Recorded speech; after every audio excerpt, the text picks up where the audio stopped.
is, hasn't even made it to 18, because we know that the brain does not fully develop until the age of 25. Take those same images, right? Those same smells, those same emotions, and you bottle it up in a young adult, you bottle it up in a baby, and this is what we are seeing in our schools. What I do know is that, and Tim can talk to this as well, is that we are diagnosing our children, we are misdiagnosing them. We are saying that they have ADHD, we are saying that they have ED, we are saying that they are OHI. There's no doubt that there are mental health and illnesses within the community. Without a doubt, I am not arguing that. But what I am arguing is that we do not have the accurate diagnosis for all of our children, and we are lumping them into one canopy. We do know for a fact, research hand down, that post-traumatic stress disorder looks the same as ADHD, all right, or what's the other one, ADHD, or even with OHI. We know that some of the behaviors are still the same. So we have children that are being misdiagnosed and they are being given drugs, psychotropic drugs, that are not conducive to the actual diagnosis that they have. And then we know that there's a lack of literature that supports, a lack of literature that really is looking at older adolescents. So I'm going to go back to when our children get to high school. Elementary, we service them. Middle school, those services are slim. And then they get into high school. In ninth grade, any educator will tell you that is ride or die at that point. Because up until that point, a child can be socially promoted, right? It's just a fact. We cannot retain a child. We can make a recommendation to retain them because we say that they're not on level. But we ourselves cannot say that we're going to retain a child. The parent has to agree to that. But when you get to ninth grade, it does not work like that. You can only graduate if you have earned back in the day it was Carnegie units, now it's the, units, the credits, units of study in order for you to graduate. You need 22 of them. So if I'm coming into ninth grade, and I just told you that middle schools, we have the data to support, you have middle schools that are promoting kids and only 9% of them get to ninth grade and they are literate. When they get to ninth grade, they're just shooting in the dark. Right? Because you have 9, you might have a team of social workers and guidance counselors, a team of 9. And you might have some outside counselors or agencies that come in. But they cannot service 1,600 children. That's just a fact. So you have so many children that are falling, in these gaps and are falling in these cracks that aren't getting and receiving the proper services, the mental health services that they need. This is just a quick slide, looking at some of the issues that we see. We know that with memories, and like I told you, smells or certain images, they trigger how we feel. And anyone that is dealing with depression knows that we suppress a lot of our memories. When I was doing my research, you all, a lot of memories that I had from a child were resurfaced, and I had to take my chair will tell you, there were multiple times that I would call him like 11 o'clock at night, crying, because the stories that I was hearing from the participants just triggered the emotions and trauma that I myself was feeling. So we know that children are dealing with memory suppression, flashbacks, anxiety. My son is 9 years old, and he's a part of that 90% of children who have been exposed because of the neighborhood that we live in. And when there was a gun shooting in front of our home one day, and Tim can attest to this, for a whole week, he was experiencing anxiety. He wouldn't go in his room by himself. He wouldn't take a shower by himself. And every 5 minutes, all you heard was, "Mommy, Daddy, what are y'all doing?" He needed to know that we were there because he was suffering from this PTSD. He was suffering from anxiety. Trauma and student performance, this is what our balance is in our schools. We have student achievement that's at the top where we want our children to be across the board. I don't care who the parent is, they want their child to be successful regardless of what their background is. I think we can all agree with that. You have student engagement, right? So we're constantly saying to our teachers to better engage the students. As Tim said, they're doing their best to try to engage them with what they believe.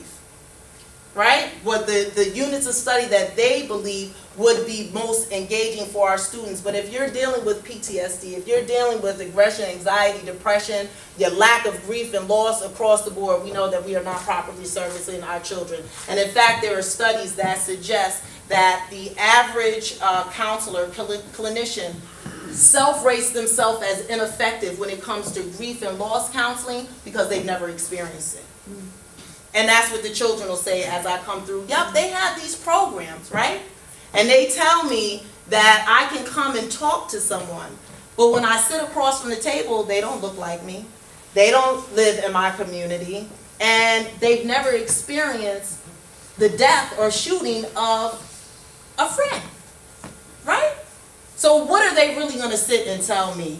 And anybody who's dealt with grief and loss, you know that you feel the same way when you're sitting across the table from somebody and they're trying to provide you counseling. And then, you know, me, I can be a smart aleck sometimes, that I want to know a little bit about you, you know? And if you can't tell me that you've had some similar experiences, in the back of my mind, I think that that I'm just wasting my time. And our children, as you will see, feel the same way that were interviewed for my study. You want to go into the contributing factors? The contributing factors, we see acute traumatic events, community violence, we talked about significant injury, sudden violent loss of a loved one, physical assault, systemic dehumanization. And I put that on the slide for a reason. Me personally, I don't believe in racism. There's a theory, it's too many boxes, take you down too many winding roads. If I came in here from outside and I didn't say good evening to everybody, to acknowledge your presence, I just dehumanized you on some level. Right? Vice versa. So there's no gray area to that. Either we're humanizing each other experience or we're dehumanizing it. Now, a prime example of this would be if a child in one of our suburban schools, and I'm going to talk about this, how you can see how community functions is compare and contrast. If a child in one of our suburban schools unfortunately dies around prime time in a car accident, school for that day in that community stops. Counselors come in, community come in, deal with the situation. Those parents in that community understand that a school curriculum is not as important as human life. These children in the high schools in the urban dynamic, one of their peers will get shot, and you lucky if you get 5 seconds, a moment of silence on the loudspeaker. That says a lot to the rest of the student body. My life is not even worthy of being acknowledged. Right? That's part of that dehumanization. Another example, while I'm on the topic about community, in my neighborhood, a baby was murdered, 18-month-old baby, in some neighborhood confusion. Right? There were no scholarship funds set up, no marches, so on and so forth. The numbing effect was so great and so thick that you could almost cut through it, right? But if you go east in our community to Fayetteville, somebody decided to crush some swan eggs. And you've seen that entire community raise up. Right. They sent a message to the rest of Onondaga County saying, anything in the confines of this consciousness is sacred to us, down to the swan eggs. Don't touch anything out here. You had people stay the night with the swans. They set up surveillance cameras for the swans. That's how a community should function. Going back to the map, that's not a community. Too many shots from 6 a.m. to 6 a.m. That's not a community. So chronic traumatic situations, gang, neighborhood-related violence, poor education, social relationships, families in crisis, and economic hardship. We'll go to the next one, please. Post-traumatic stress disorder. Before I get to this, Naja mentioned something. I was sitting in Dr. Sandy Lane's office, and we were looking over the view from SU at the city, and she said, oh, you know, Noble, I'm an older a white lady, I'm Jewish, and I don't know anybody in my life has been murdered. So I looked at Sandy, I said, what's wrong with you? Like, you don't know nobody? No, I don't know anybody that's been murdered. But on the way back down the hill, it dawned on me, she's the normal one. My experience is abnormal. There's no way I should know over 150 people that's been murdered. That is not normal. So it's a check-in moment for me. So I had to call her back and say, you know what, Sandy, you're the normal one. But I asked you the question that you didn't know anybody. Like, I shouldn't know that volume of people that's been murdered. Hold on, don't go. Post-traumatic stress disorder that develops in some people who have experienced a shocking, scary, or dangerous event. It is natural to feel afraid during and after a traumatic situation. Fear triggers make split-second changes in the body to help defend against danger or to avoid it. This fight or flight response is a typical reaction meant to protect the person from harm. The problem is we remain constantly in fight or flight. Cortisone levels get released in the body, and that's not good for you to always be at a heightened sense, right? Nearly everyone will experience a range of reactions after trauma, yet most people recover from initial symptoms naturally. Those who continue to experience problems may be diagnosed with post-traumatic stress disorder. People who have PTSD may feel stress or fright even when they are not in danger. Now remember, previously I said this dynamic has been going on in our community since the 70s. Where here's the news flash.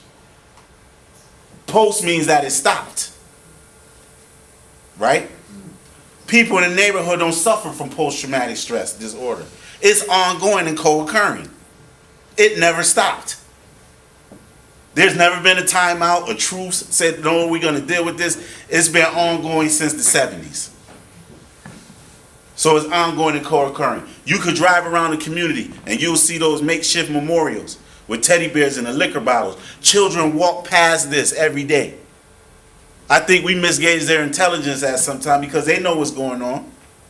And they're on almost every corner. You turn. And if I come out my house, I can get in the car and say, well, such and such got killed right there. Such and such died right here. That's not posted. It never stops. So we live in the midst of this. It's ongoing and co-occurring. I just want to give a great example of that. Last year there was a shooting in front of, by our school, the school that I was working at. And it was about maybe like noon. And the kindergarten children were outside. And when the gunshots went off, the children said, those are gunshots. Whereas the teachers thought that it was firecrackers. That's how far removed, and unconscious they were of the environment that they were in. That when I came into the building to do a lockdown for the children, the 5-year-olds came up to me and said, yeah, Dr. Salon, we heard the gunshots outside. And the teacher says, yeah, we thought that it was firecrackers, and it was nowhere towards the 4th of July. So this is, when we're talking about the statistics of what our children are going through and underestimating what it is that they know and that they understand. That's a great point that, Tim puts up, especially about the memorialization, as you'll see as we get just a little bit further in. Children, when they talk about ways to help them cope, and to help with grief and loss, memorialization came up as like the top 3, the third theme that came up in the research, for them to say they want, because there was no school response, and because their experience was not humanized, they needed to do something and create some type of memorial where they would see this child, their friend who they had lost, and know that they were there thinking of them. As we say, like the T-shirts. You got the T-shirts. The children in one school, they created banners. And all throughout the school, they had the banner paying homage to their friend. And one of the things that they talked about, I said, well, how did you graduate? What helped you graduate? The first thing they said was thinking about what was it that he would do. I graduated because I thought that if he was alive, he would want to see me walk the stage. And that's important to know. Also, too, we did a survey where we put together, because of that initial conversation with Sandy, we wanted to go in the community and gauge on the sidewalk how many people knew people that were murdered.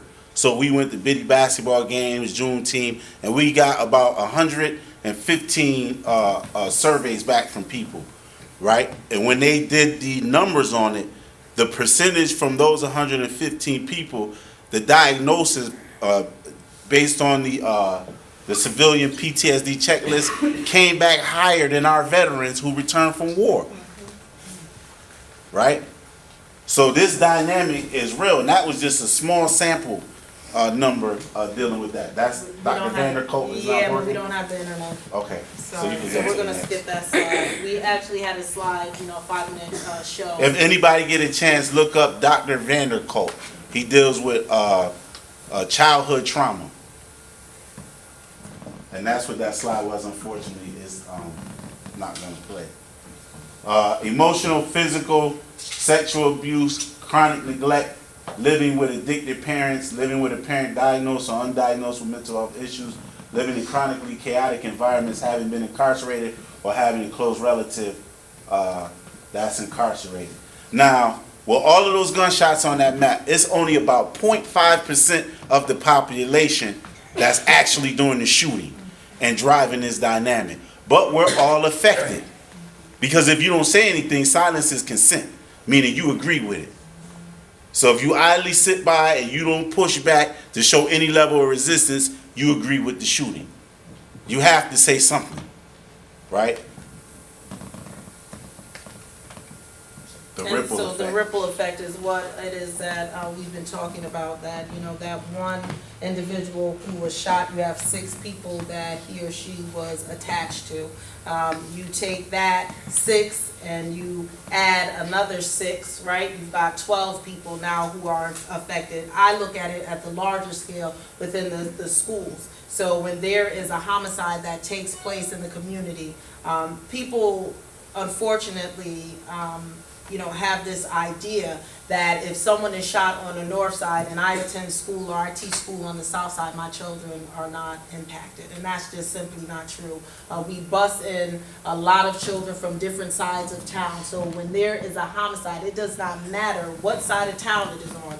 There should always be a process, a system in place within the schools where that incident is acknowledged. It may look differently on the south side as what it may on the school that a school that is located on the north side, but the crisis intervention that, if you have read the article that was printed and published and posted, in the Post Standard, that's really what I'm talking about. Crisis intervention, that when there is a homicide within the community, what is our school response? What does it look like in each of our buildings for our students? That was contingent on the responses that were given by the students to say, this is what I need the schools, this is what I need the teachers, this is what I need the administrators to do, and acknowledge when there is a homicide that takes place within my community.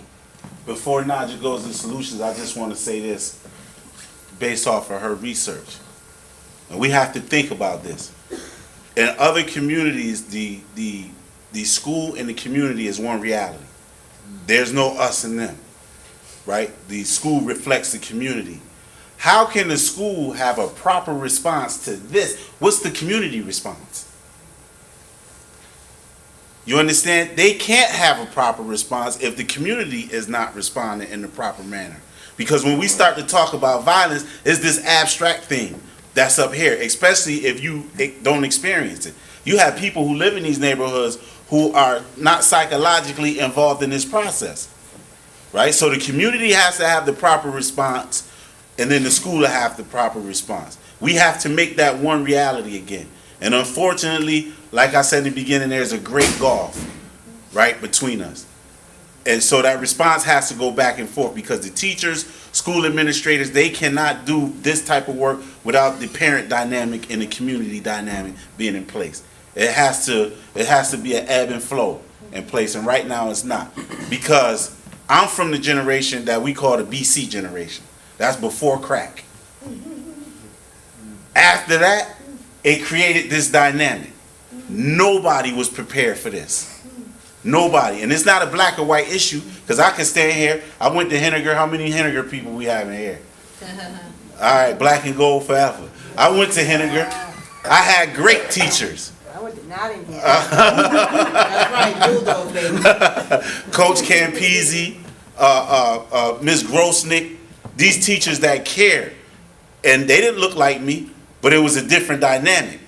And after crack came in, it created a new psychology. It pushed everything to the margins. So when young people talk about, they hear the elders in the community talk about how it was once a thriving community and people looked out for each other. They didn't grow up in that dynamic. They didn't